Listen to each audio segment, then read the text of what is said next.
Assalamualaikum warahmatullahi wabarakatuh. Selamat pagi, salam sehat, salam sukses untuk seluruh Sobat SR dan para pemirsa setia channel Sultan Rahmat Detektif Misteri Gaib dimanapun Anda berada. Berjumpa kembali dengan kami di negeri atas awan, Dieng, Wonosobo. Dan saat ini kami sedang berada di Telaga Warna. Dan Telaga Warna ini memang banyak memiliki tempat-tempat yang berbau mistis. Ada Telaga Mengger, ada Telaga Pengilon. Di belakang saya ada Batu Tulis. Nanti di sekitar ini, di sekitar telaga juga ada gua-gua yang memiliki misteri di dalam dunia metafisika. Dan pada kesempatan pagi hari yang berbahagia ini, kami kembali berbagi pengetahuan tentang dunia metafisika. Dan tepat di belakang saya ini ada Batu Tulis yang konon menurut sebuah legenda dan cerita masyarakat sini, bahwa apabila kita memiliki anak putra putri yang belum bisa membaca, yang belum bisa menulis, bisa pergi ke tempat ini, ya. Maka konon katanya jika anak kita belum bisa membaca, belum bisa menulis, kalau dibawa ke tempat ini, maka dia akan mampu nanti bisa baca dan bisa menulis. Sebenarnya persoalan-persoalan ini di dalam dunia metafisika sederhana saja. Kalau anak Anda, anak kita semua belum bisa baca dan menulis, Anda sebenarnya bisa saja memasukkan ke tempat-tempat kursus yang bisa membaca, yang diajari menulis, yang diajari untuk cara menghitung, ya. Tapi tidak persoalan lah, ini mungkin masalah keyakinan masyarakat di tempat ini menganggapnya seperti itu. Next kita akan coba selusuri lebih jauh lagi tempat-tempat yang dianggap keramat, tempat-tempat yang dianggap mistis oleh masyarakat kita. Next kita akan coba masuk ke gua-gua di daerah Telaga Warna ini. Selamat beraktivitas untuk Sobat SR dimanapun Anda berada. Sobat SR dan seluruh para pemirsa setia channel Sultan Rahmat Detektif Misteri Gaib yang berbahagia. Sekarang kami berada di Gua Jaran. Gua Jaran, Jaran ini artinya dalam bahasa Indonesia adalah kuda betina. Nah, dahulu gua ini menurut sumber yang kami peroleh adalah tempat bertapaknya seorang resi yang bernama Kendali Seto. Jadi ini adalah tempat pertapaannya. Sejarah dari gua ini, dulu ada seekor kuda betina yang mencari tempat untuk berteduh. Jadi saat itu hujan dan akhirnya kuda itu masuk ke dalam gua ini yang tempat pertapaan seorang resi. Nah, esok harinya ketika hujan sudah reda dan kuda itu keluar, ternyata kuda betina itu sudah dalam kondisi hamil. Jadi bagi para Sobat SR dan para pemirsa, bagi pasangan suami istri yang belum dikaruniai anak atau belum hamil, konon menurut masyarakat Dieng di sini ini bisa mendatangi tempat ini, dan konon katanya setelah mendatangi tempat ini bisa membuat pasangan suami istri yaitu istrinya menjadi hamil. Ya, wallahu a'lam bishawab. Hanya Allah yang maha tahu sebetulnya apa yang terjadi. Tapi itu keyakinan masyarakat yang berada di sini. Tapi bagi kita orang-orang yang beragama Islam, orang-orang yang memiliki akidah yang benar, tidak menjadi sebuah keyakinan yang harus kita taati. Dan ternyata kalau Anda lihat dengan pengetahuan intuisi Anda, para Sobat SR bisa melihat korin dari resi Kendali Seto masih berada di sini korinnya. Ya, mudah-mudahan tidak merasa terusik dengan kedatangan kami di sini, dan kami akan lanjut kembali ke tempat atau ke gua yang lain atau ke tempat-tempat yang dianggap mistis di sekitar Telaga Warna ini. Salam Sobat SR semuanya. Sobat SR dan para pemirsa setia channel Sultan Rahmat Detektif Misteri Gaib, berjumpa kembali. dan kami saat ini sudah berada di Gua Sumur. Tapi sangat disayangkan kami tidak bisa masuk ke dalam. Jadi di dalam ini ada sumur air yang konon menurut masyarakat dan keyakinan di sini adalah bahwa air ini adalah sangat bermanfaat untuk menjernihkan, membuat kulit kita menjadi putih.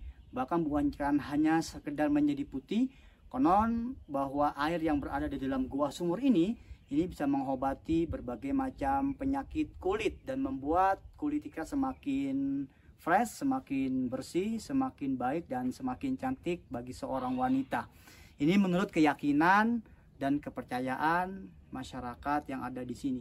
Bahkan masyarakat Hindu yang ada di sini, yang beragama Hindu, dalam waktu-waktu tertentu ini memanfaatkan air tersebut.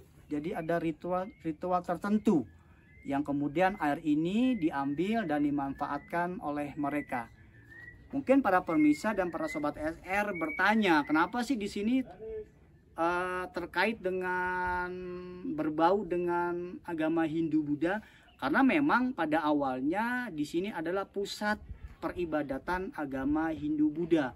Kemudian sebagian besar masyarakat Hindu Buddha ini ada yang hijrah ke daerah Bromo, bahkan ada yang sampai hijrah ke daerah Bali sana.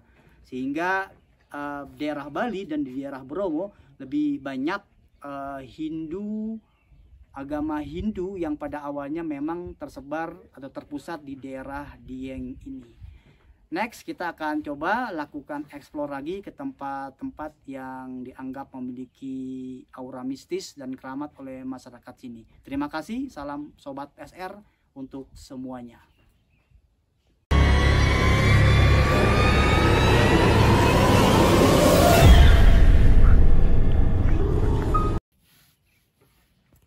Sobat SR dan seluruh para pemirsa setia channel Sultan Rahmat Detektif Misteri Gaib dimanapun Anda berbahagia.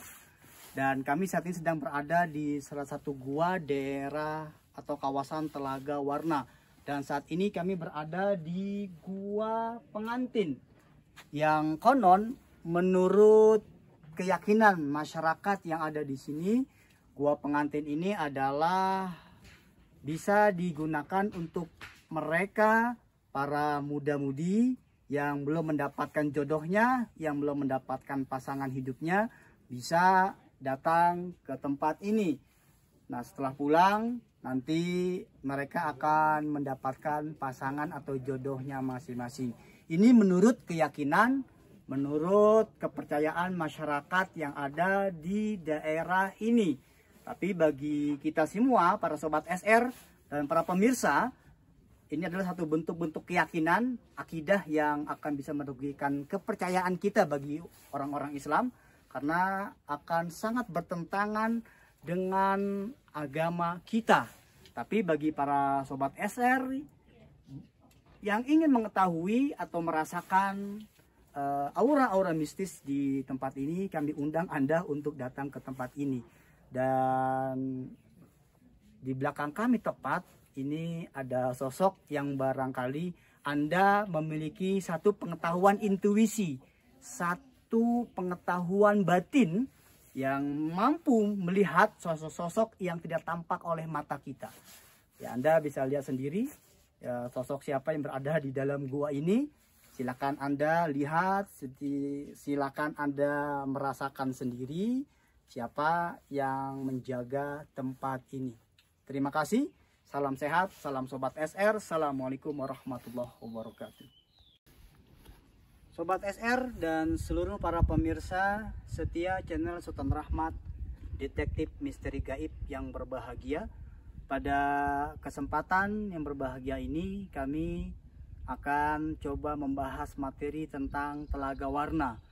Di kawasan Telaga Warna ini, di daerah Dieng ini, ada dua. Yang pertama adalah Telaga Menjer dan Telaga Pengilon. Jadi kalau kita melihat secara ilmu geologi, munculnya telaga ini disebabkan karena bekasnya letusan Gunung Merapi Dieng pada zaman purba. mungkin ratusan bahkan mungkin ribuan tahun yang silam. Kemudian dari bekas letusan Gunung Merapi Dieng tersebut memunculkan danau yang kita lihat bahwa danau ini ternyata masih ada belerangnya. Jadi kenapa danau ini nanti bisa berubah warnanya? Kadang dia berwarna coklat, kadang dia berwarna hijau, atau kadang dia berwarna seperti kebiru-biruan. Itu karena disebabkan secara geologi bahwa di dasar danau tersebut masih ada belerangnya, aliran kawah yang masih aktif. Kemudian dalam waktu-waktu tertentu belerang ini membentuk warna di lapisan atas dari Danau Menjer dan Danau Pengilon. Tapi kalau kita melihat kepada legenda, mendengar cerita rakyat masyarakat Dieng tentang munculnya Danau Pengilon dan Danau Menjer ini, karena cerita dari seorang ratu yang memiliki putri cantik yang dia membuat sayembara mengumumkan mencari pangeran untuk menjadi sang suaminya. Dan pada saat itu dalam legenda dan cerita tersebut ada dua pangeran yang melamar sang putri, tetapi tidak mungkin untuk menentukan atau memiliki dua pangeran sekaligus. Jadi akan dibuat sebuah sayembara, dipilih salah satu, yaitu dengan cara membuat danau. Jadi pangeran yang satu membuat danau, siapa yang terlebih indah, yang lebih cepat, dia akan diangkat atau dijadikan sebagai suami dari sang putri tersebut. Nah, dua pangeran ini berlomba-lomba membuat danau yang indah. Nah, dari cerita dan legenda itu maka muncullah Danau Menjer dan Danau Pengilon. Kenapa warnanya bisa berubah-berubah? Konon dalam legenda dan cerita itu ini disebabkan karena selendang dari ratu dan putri itu masuk ke danau tersebut, tertiup oleh angin ketika dia mandi. Nah, maka berubahlah warna danau itu seperti yang ada pada saat dan sekarang ini. Tapi sekali lagi bahwa Sobat SR dan para pemirsa, bahwa inilah kondisi yang ada di Telaga Warna kawasan Dieng. Pada Sobat SR dan kepada para pemirsa yang memiliki batin dan pengetahuan intuisi yang dalam, Anda akan banyak melihat bahwa di danau ada sosok-sosok yang tidak tampak oleh mata biasa kita. Anda akan melihat sosok dari bangsa jin dengan dalam bentuk atau dalam casing wanita cantik berbadan ular. Bahkan di kayu yang melingkar sana itu juga terkadang terlihat sosok yang duduk yang berbentuk badan manusia tapi tidak memiliki kaki, hanya memiliki ekor saja yang melilit di batang pohon di sana. Sekali lagi kami undang untuk Anda datang ke tempat ini. Salam sehat, salam bahagia, dan salam sukses untuk seluruh Sobat SR dimanapun Anda berada.